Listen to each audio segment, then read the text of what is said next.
Assalamu alaikum. Well, thank you very much. That's good enough of an intro.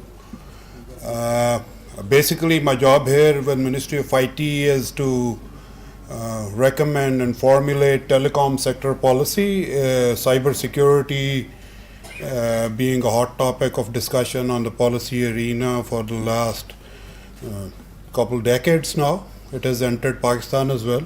So that's also an assignment.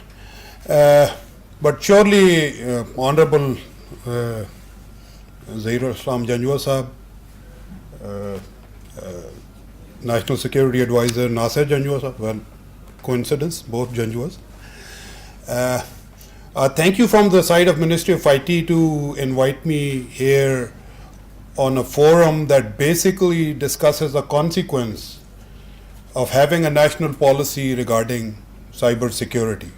We've heard a lot of scary things, a lot of threat landscapes, a lot of threat scenarios, different elements, R&D, offensive cyber security, this and that. And we've had a lot of discussion and viewpoints. Like one of my, the previous speakers said that has made my job easier. I don't have to really scare you. You know all the scenarios, what we are confronted with. We actually see this happening. This is a debate that is happening in little kid playpens, where the little kids, they have these devices in hand, each one of them, and they're discussing. 2-year-old knows what hacking is. A 3-year-old knows what the consequence of getting hacked is. Same debate is happening as a second agenda item in the President of United States discussion with other heads of state. Similar importance.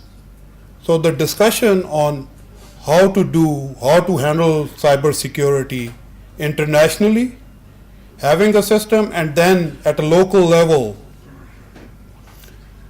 what should the countries have so that once they have their own systems in place, it can ultimately be tied into a global system of collaboration that enhances everybody's security, because we know nothing is more global than the global internet.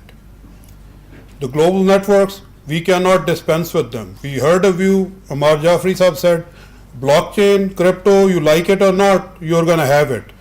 So we cannot shut out technology, we cannot stay out of the international system, and we cannot avoid this debate that we're having here. But I would rather focus my talk. I have a presentation which I have decided not to go through for the risk of not boring you again. It has similar things we've read before.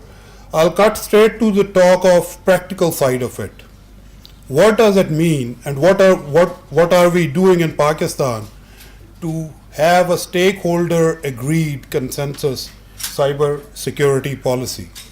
Because ultimately the result of this forum and a series coming after this is to have everybody jump on the ship and agree to a mutual concept, a draft as such of policy. And then we are a nation of skeptics as well. Everybody says, what good are we going to get from a policy? It's going to be on a piece of paper, it's going to stay somewhere. But what the policy can give us, what good can it give us, and a consistent following of the policy we can see as an example from our telecom sector. The way we've grown over the past couple of decades, especially since 2003, is a result of a consistent policy that was followed, institutional and regulatory structures that were put in place, and then we saw the development of the market around it. It's not rocket science, we see it, the proliferation speaks for itself. So what good a policy on cyber security can bring us? We have a broad consensus among the stakeholder community. We've engaged from Ministry of IT, we've engaged with the stakeholders over the last 2-3 years, all sorts of stakeholders, defense, military, telecoms, financial sector, everybody. And by the way, national security now, of which cyber security is a part, also includes economic security and food and everybody. So it is not the classical sort of security that we are discussing here. And that means we cannot have the classical legacy responses to security scenarios that we used to have before. So while we discuss in putting in policy structures to counter cyber threats and this, what we have to really ensure is that whatever actions we take, they do not impede or suppress growth, economic growth in certain sectors. The options that businesses and people have, they do not reduce the choice, and above all, they have trust of the people. So generally the stakeholders in Pakistan who are involved, they agree on the need of having a policy that has governance, overall governance structure, institutional mechanism, and everything required to do it. Now, what is the problem then? If we agree on something, well, the issue is that the policy response, the policy, the ultimate document, or not a whole big bulky document, but a rationally sized document that lays out the policy. What should it give? It has to cater to all the elements that we've discussed here. It has to cater to the governance model, the institutional structure, the standards that every user of the cyberspace in Pakistan will have to be followed to protect themselves. It has to have a cross-sector collaboration model. We see military, civil society, industry, everybody doing something even now to address the issue of cyber security. But what is lacking now is that we are operating in silos and nobody is talking to anybody else. So as a result, a holistic picture of our cyber readiness is not emerging. So that's the similar dilemma that we face in other sectors, that we're doing things but we're not collaborating, so those things are in silos. So we have to have a cross-structure collaboration model and processes defined. And then we heard something about, what do you do about hardware and software, something coming in from outside. We don't know whether it has any backdoors or it has any problems that it is siphoning our information or not. The policy must also address risk assurance framework. It should put in place a simple process that does not act as a bottleneck, but rather would ensure that once the systems are operational, the users can have faith in the safety and security. Yusuf talked about the need for, and other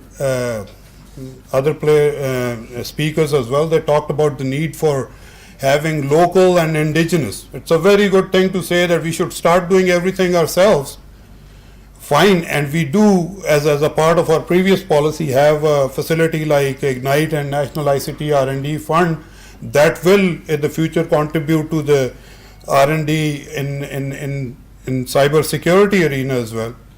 But definitely we cannot do everything ourselves internally. So whatever we do, we need to know that whatever we're using, is it safe, and then work over time to have our own local solutions based on the areas that we feel are critical. We've done it previously on various counts, and there's no reason to believe that we cannot do it. So R&D, a focused R&D, coordinated by a central agency that looks after this, that element also needs to go into the policy. And then a model for international collaboration. We've said before that there's nothing more global than the global internet, and there's never has anything emerged like this before. And to transact business over the internet, to counter threats over the internet, to help each other do this collectively, there has to be a model for international collaboration that this policy also must address. And last of all, we have come across this common conclusion that our user, basically our home user, our corporate user, our small medium enterprise, they need to be aware of the threats that we face here. They need to be aware of the steps that they can take, and they should be told the steps that they can. So basically, a cyber governance or a cyber security policy, we understand, and we've worked on this before, to have all of these elements, and then, if required, because we're talking about setting up institutions and, at various tiers and levels, a legislative cover for all of this. Policy can lay out things, but definitely for an institutional soundness, there has to be a legislation around that if required. So the basic elements. And what I can share with you today is on all of these areas, we've worked over the past couple of years with all of the stakeholders in Pakistan in all sectors. And I can even safely say that roughly a structure that would suffice for the policy is available, and it should be available for further review and further consultation. So forums like this can enrich that, and it can make it conclusive, and we can take it. But I believe, after having worked on this for a long time, that there's never been a greater urgency to do this. But in Pakistan, we tend to have a habit of making simple things very difficult. We can have everything laid out, but for a little something that we cannot agree on, the whole process delays by years and years. So similar thing, definitely the subject is such that there's an interest on this from a lot of different quarters. But the different thinking that we have to implement in this case is that this is a collective. This will never be and never should be made out to be a turf thing. If you don't have industry in the equation, you cannot implement a cyber security protection mechanism. If you do not have civilian departments, if you do not have businesses, so it is something that will ultimately rise out of sheer collaboration, and collaboration is the only way that you can go forward on this. So what exactly have we been lacking in Pakistan in addressing the issue of safe and secure cyberspace in Pakistan? We know that there's very focused work on the defense side on protecting systems. There's certs and SOCs and stuff available. Telecom networks, they cannot live without security. They provide the nation's information infrastructure, the superstructure of information, which is also called the critical information infrastructure. So they take enough measures to do it themselves. Banking, they cannot live with, we hear about hacks here and there, but they have security things in place. So we have these silos. Now what we want to do now is have a policy that has a structure that is central, that manages the policy, sets up the processes, and then oversees all these different sectors. So at the second tier, you would say every sector, telecom, banking, finance, energy, they have their own arrangement where where the participating industries, the players, they get together with the regulator. They don't stay. Everybody comes together and sets up their safety mechanism for that particular sector. Why have it in a tiered manner is that you have first line of defense, second line of defense, and then there's a user level. But there's an additional value, and why do you want to have a sectoral level arrangement also mandated by policy? Each sector is a different sector of the economy. It has different dynamics.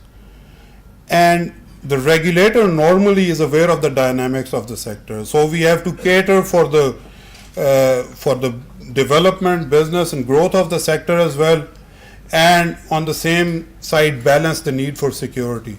So if you let the regulators of a sector work that security angle with the participants of that industry, that's going to be a better, with a top central body prescribing the processes and ensuring. So we based on these concepts, we've had discussions, and we've had developments of draft around this, of something that would be called Government of Pakistan's cyber security policy. But definitely as I would say, we've done enough work, 70-80%, but there are rough edges to be sorted out. And the rough edges will have to be ironed out through fora like these, open discussion, group discussion, closed behind the door discussion, but we cannot delay this anymore.